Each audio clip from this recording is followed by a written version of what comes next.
সারা দেশের মানুষেরই তো একটি চাওয়া, এই হত্যার মূল রহস্য কি? যে ব্যক্তি মারা যাওয়ার পরে 24 ঘন্টার মধ্যে 46টা ছেলে মেয়ে আত্মহত্যা করলো, তার নামে কি কিছু করার অধিকার নাই সিলেটিদের?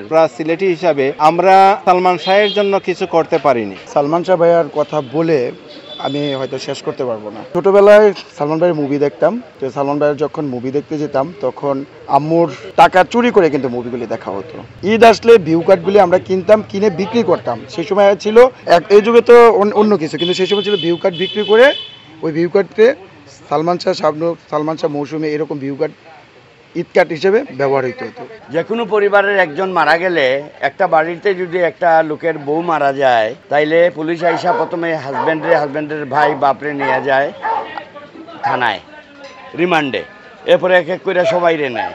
সালমান শাহ মারা যাওয়ার পরে যখন মারা গেল, পাশের বাসার ফ্ল্যাটের কেউ জানলো না, পুলিশ জানলো না, কেউ জানলো না। ঘরে কাজের মহিলা দুইটা, মনোয়ারা আর ডলি, আর ছিল আবুল কাজের লোক। তার ওয়াইফ যে এরে রসিকাইটা নামায়া গোসল করাইলো, গায়ে তেল মালিশ করাইলো, কাপড় বদলাইলো, এটা কোন সংবিধানের কোন আইনের বইতে লেখা আছে? আমরা সত্যটা জানতে চাই, সমগ্র দেশবাসী তার ভক্তবৃন্দ সত্যটা জানতে চায়।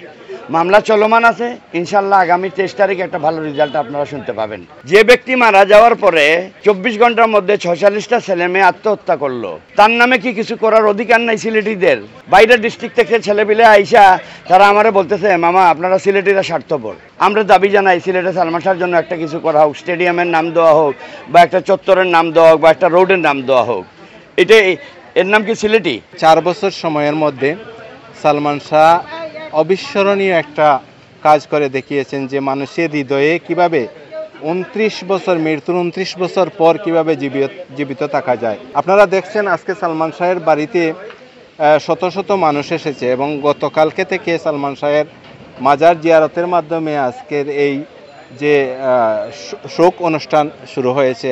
আজকে আসরের পরে শাহজালাল মাজারে সিনি বিতরণ হবে, মিলাদ মাহফিল হবে, এবং সারা দেশ থেকে মানুষের যে এই অন্তরের টানে চলে আসা এই সালমান শাহ ভবনে প্রতি বছরই এরকম হয়। তবে আমরা সবচেয়ে দুর্ভাগ্যজনক হচ্ছে আমরা সিলেটি হিসাবে আমরা সালমান শাহের জন্য কিছু করতে পারিনি। আপনারা জানেন যে বিভিন্ন রাজনৈতিক নেতৃবৃন্দের নামে বিভিন্ন চত্বর হয়, বিভিন্ন সুন্দর সুন্দর জায়গা আছে। আমাদের আগামী প্রজন্ম যারা, তারা সালমান শাহের নাম হয়তো ভুলে যাবে যদি আমরা উদ্যোগ না নেই। যেমন আমার ছোট 2টা বাচ্চা প্রতি বছরই এই জায়গায় আসে, তার মনের মধ্যে সালমান শাহ শুনতে শুনতে একটা মায়া জন্ম হয়ে গেছে। তো আমি যারা সিলেটবাসী আছেন, আমি একজন সিলেটের সন্তান হিসাবে আমি দাবি জানাই যে আমরা যেন ঐক্যবদ্ধভাবে সিলেটে যে সালমান শাহ চত্বর, সালমান শাহের নামে রাস্তা, অথবা কোনো স্টেডিয়ামের সালমান শাহের নামে একটা গ্যালারি নির্মাণ করা হয়।